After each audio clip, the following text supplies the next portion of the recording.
Now listen and answer questions 25 to 30. Okay, so now shall we think about a topic linked to each novel? Yes, I've printed out a list of Dickens's novels in the order they were published, in the hope you'd agree to focus on him. You're lucky I did agree. Let's have a look. Okay, the first was The Pickwick Papers, published in 1836. It was very successful when it came out, wasn't it? And was adapted for the theatre straight away. There's an interesting point, though, that there's a character who keeps falling asleep, and that medical condition was named after the book, Pickwickian syndrome. Oh, so why don't we use that as the topic and include some quotations from the novel? Right. Next is Oliver Twist.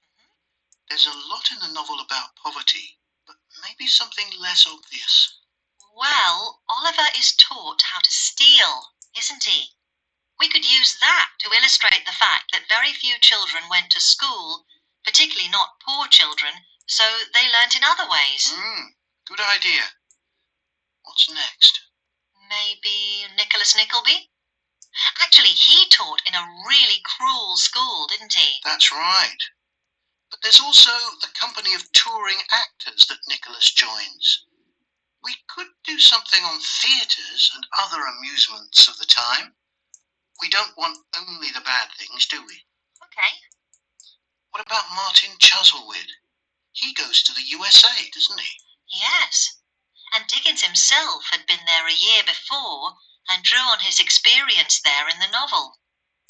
I wonder, though, the main theme is selfishness, so we could do something on social justice? No, too general.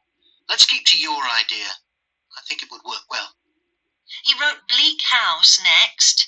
That's my favourite of his novels. Yes, mine too. Oh. His satire of the legal system is pretty powerful. That's true. But think about Esther, the heroine. As a child, she lives with someone she doesn't know is her aunt, who treats her very badly. Then she's very happy living with her guardian, and he puts her in charge of the household. And at the end, she gets married, and her guardian gives her and her husband a house, where, of course, they're very happy. Yes, I like that. What shall we take next? Little Dorrit? Old Mr. Dorrit has been in a debtor's prison for years. So was Dickens's father, wasn't he? That's right.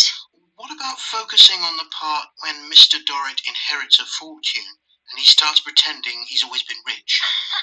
Good idea. Okay.